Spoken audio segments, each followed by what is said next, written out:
Is anybody like me that they're kind of brand name snob? You know, Oreos, you gotta have Oreos, you can't go. We don't need the Aldi brand Oreo.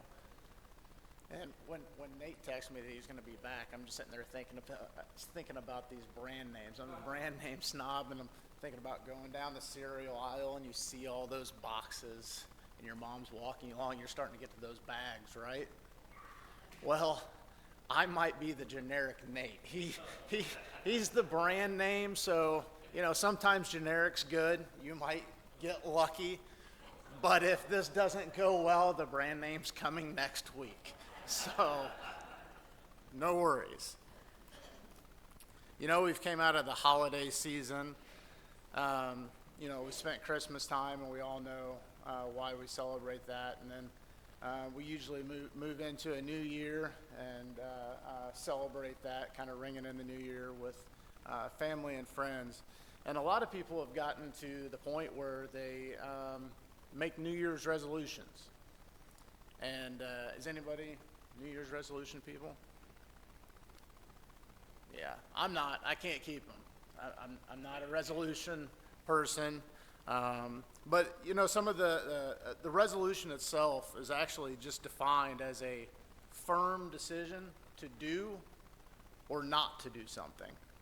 And some of the most common ones every year are to eat better, exercise more, and maybe have better financial discipline. But a resolution is merely a means to an end, really. We could probably say it better. We eat better, hoping we get healthier. We exercise more, hoping we lose weight. We manage our finances better, hoping we don't have to worry about finances anymore.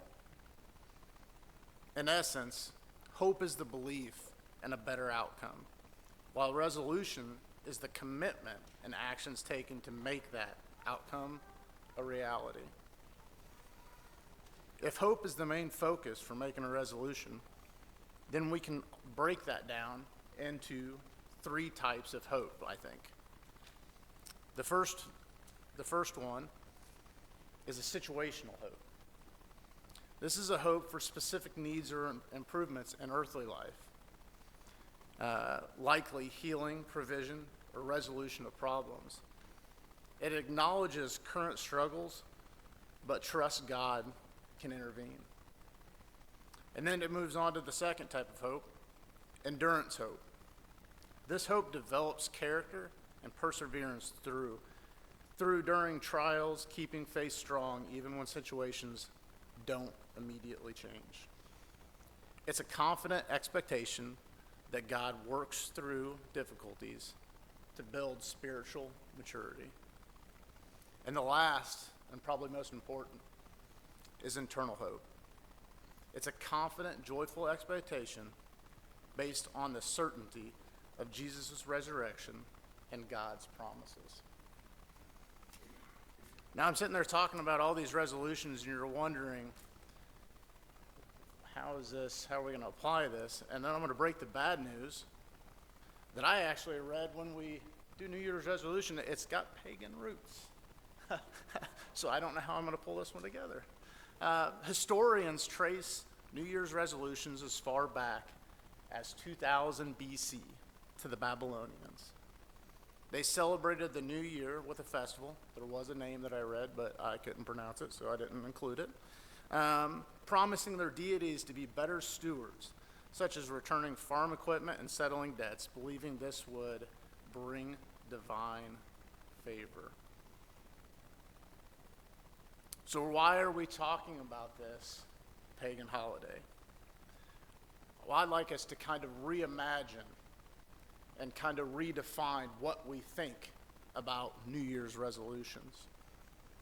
And what better way to answer that with a story that's actually set in a more recent Babylonian time. Around 600 BC, to be in fact, a story of exiles, 4 resolute men, and the hope that drove them.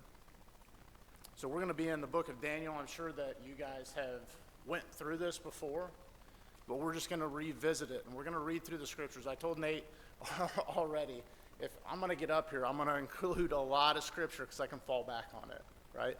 But I want you guys to hear this. So there's going to be a lot of info, but I want you to hear the story of Daniel, starting in the first book. In the 3rd year of the reign of Jehoiakim, king of Judah, Nebuchadnezzar, king of Babylon, came to Jerusalem and besieged it. And the Lord gave Jehoiakim, the king of Judah, into his hand, with some of the vessels of the house of God. And he brought them to the land of Shinar, to the house of his God, and placed the vessels in the treasury of his God. Then the king commanded Ashpenaz, his chief eunuch, to bring some of the people of Israel, both of the royal family and of nobility, youths without blemish, of good appearance and skillful in all wisdom, endowed with knowledge, understanding, learning, and competent to stand in the king's palace, and to teach them literature and language of the Chaldeans. The kings assigned them daily portion of the food that the king ate and the wine that he drank. They were to be educated for 3 years, and at the end of that time, they would stand before the king. Among these were Daniel, Hananiah, Mishael, and Azariah of the tribe of Judah. And the chief of the eunuchs gave them names. Daniel he called Belteshazzar, Hananiah he called Shadrach, and Mishael he called Meshach, and Azariah he called Abednego. But Daniel resolved that he would not defile himself with the king's food or with the wine that he drank. Therefore he asked the chief of the eunuchs to allow him not to defile himself. And God gave Daniel favor and compassion in the sight of the chief of the eunuchs. And the chief of the eunuchs said to Daniel, I fear my lord the king, who assigned you food and your drink. For why should he see that you were worse condition than the youths who are your own age? So would you endanger my head with the king? Then Daniel said to the steward whom the chief of the eunuchs had assigned over Daniel, Hananiah, Mishael, and Azariah, test your servants for 10 days. Let us be given vegetables to eat and water to drink. Then let our appearance and the appearance of the youths who eat the king's food be observed by you, and deal with your servants according to what you see. So he listened to them on this matter and tested them for 10 days. At the end of the 10 days, it was seen they were better in appearance, fatter in flesh than all the youths who ate the king's food. So the steward took away their food and wine. They were to drink and gave them vegetables. As for these youths, God gave them learning and skill in all literature and wisdom, and Daniel had understanding in all visions and dreams. At the end of the time, when the king had commanded that they should be brought in, the chief of the eunuchs brought them in before Nebuchadnezzar, and the king spoke with them. And among all of them no one was found like Daniel, Hananiah, Mishael, and Azariah. Therefore they stood before the king, and in every matter of wisdom and understanding about which the king inquired of them, he found them 10 times better than all the magicians and enchanters that were in all his kingdom. And Daniel was there until the 1st year of King Cyrus. So we're seeing in this first chapter, we're seeing what I would call Daniel making a firm decision or a resolute decision to do something that he felt right. And I think it probably applies to mostly those first 2 hopes. Obviously, the third one is in the back of his mind. But those first 2 hopes of situational hope and endurance hope for the specific needs and for the hope that develops character. He's choosing to not partake in the king's food. We actually started Daniel down in Sunday school, and I joked that I would have a lot of misery eating just vegetables. So, through endurance, character is built. We get into the second chapter, And I might paraphrase this second chapter. Nebuchadnezzar is having these dreams, right? He's having these dreams.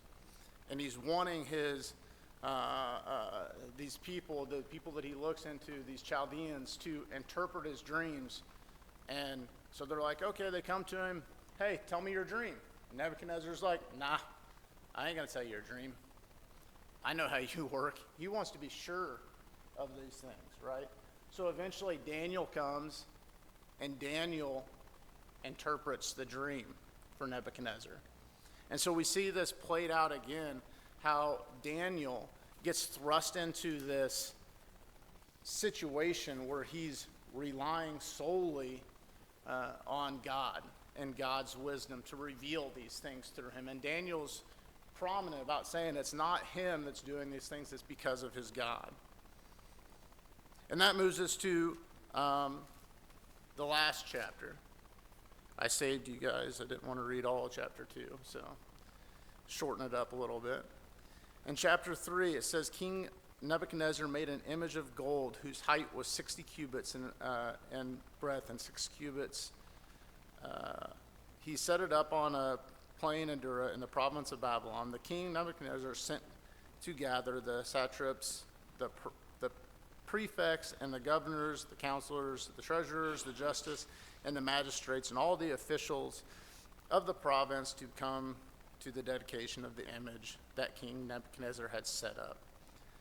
The satraps and the prefects and the governors and the counselors, the treasurer, justice, magistrates, and all the officials of the provinces gathered for the dedication of the image that King Nebuchadnezzar had set up. And they stood before the image that Nebuchadnezzar had set up, and the herald proclaimed aloud, you are commanded, O peoples, nations, and languages, that when you hear the sound of the horn, pipe, and lyre, trigon, harp, bagpipe, and every kind of music, you are to fall down and worship the golden image that King Nebuchadnezzar has set up. And whoever does not fall down and worship shall immediately be cast into the burning, firing furnace. Therefore, as soon as the peoples heard the sound of the horn, pipe, lyre, harp, bagpipe, and every kind of music, all the peoples and nation and language fell down and worshiped the golden image that the king Nebuchadnezzar had set up. Therefore, at the time, certain Chaldeans came forward and maliciously accused the Jews. They declared to King Nebuchadnezzar, O king, live forever. You, O king, have made decree that every man who hears the sound of the horn, pipe, harp, bagpipe, and every kind of music shall fall down and worship the golden image. And whoever does not fall down and worship shall become cast into the burning fire. There are certain Jews who you have appointed over the affairs of the province of Babylon, Shadrach, Meshach, and Abednego. These men, O king, pay no attention to you. They do not serve your gods or worship the golden image that you have set up. Then Nebuchadnezzar, in a furious rage, commanded that Shadrach, Meshach, and Abednego be brought. So they brought these men before the king. Nebuchadnezzar answered and said to them, It is true, O Shadrach, Meshach, and Abednego, that you do not serve my gods or worship the golden image that I have set up. Now if you are ready, when you hear the sound of the horn, pipe, lyre, harp, bagpipe, and every kind of music, to fall down and worship the image that I have made, well and good. But if you do not worship, you shall immediately be cast into the burning fiery furnace. And who is the God who will deliver you from my hands?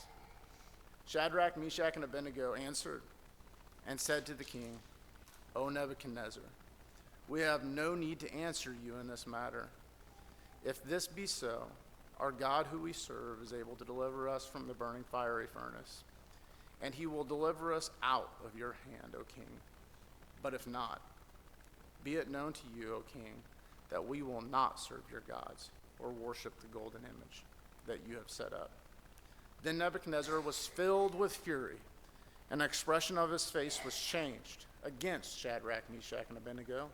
He ordered the furnace heated 7 times more than it was usually heated. And he ordered some of the mighty men of his army to bind Shadrach, Meshach, and Abednego and cast them into the burning furnace. Then these men were bound in their cloaks and tunics, their hats and their other garments, and they were thrown into the burning furnace. Because the king's order was so urgent, and the furnace overheated, the flame of the fire killed those men who took up Shadrach, Meshach, and Abednego. And these three men, Shadrach, Meshach, and Abednego, fell, bound into the burning fiery furnace. Then King Nebuchadnezzar was astonished and rose up in haste. He declared to his counselors, "Did we not cast three men bound into fire?" They answered and said to the king, "True, O king," he answered, and said, "But I see four men abound, walking in the midst of the fire, and they are not hurt. And the appearance of the fourth is like a son of God's." Then Nebuchadnezzar came near the door of the burning fiery furnace. He declared, "Shadrach, Meshach, and Abednego and his servants of the Most High God, come out and come here."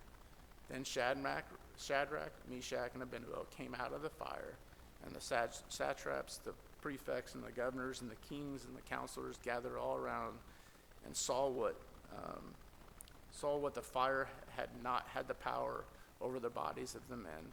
The hair of their heads was not singed, their cloaks were not harmed, and no smell of fire had come upon them.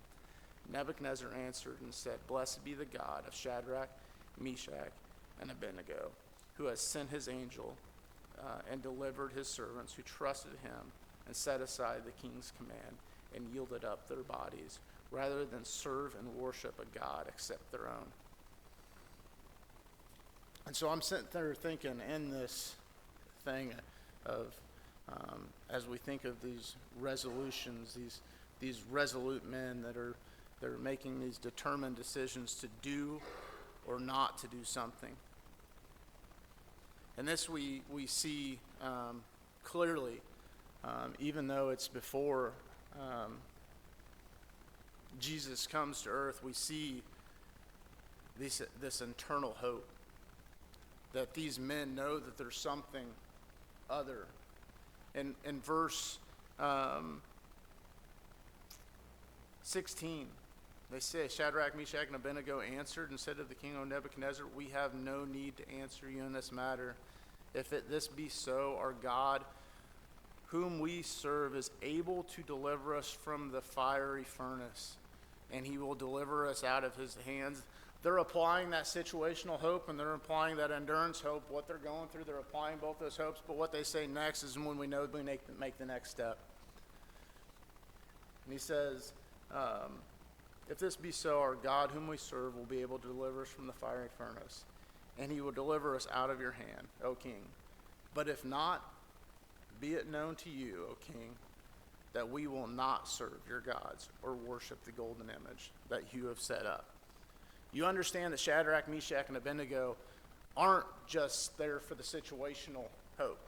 They're not just there for the endurance hope, but they understand something more of the internal hope that we see in God. And whether it is an angel, the fourth appearance, this Son of God's as it's described, whether it is an angel that is delivered, or if it is a Christology of Christ being appeared, we don't know, but the imagery's there.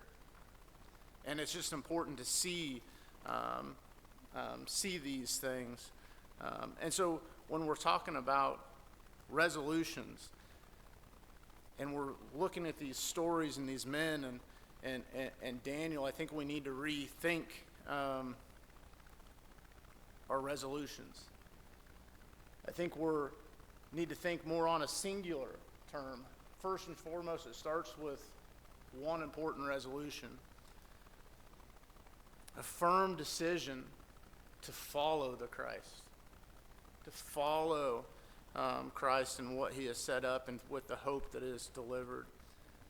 And then we can move on, and it's not just a yearly thing that we do, but we take up our cross daily and resolve ourselves as a firm decision to do or not do something and follow Christ daily, as we've seen so many times throughout the Bible and these examples. And I think this was one of my favorite stories growing up. Like I said, we've all heard, but it's moving to see how Christ walks with us through those. So as we're moving to a time of decision, in this time of resolutions, if you haven't made that decision to follow Christ, there's no better time than the present. So I just ask for, I guess, the music team to come up, and would you guys pray with me? Dear Heavenly Father, we just thank you for the time that we've had together, and I just ask that your words be present on the minds of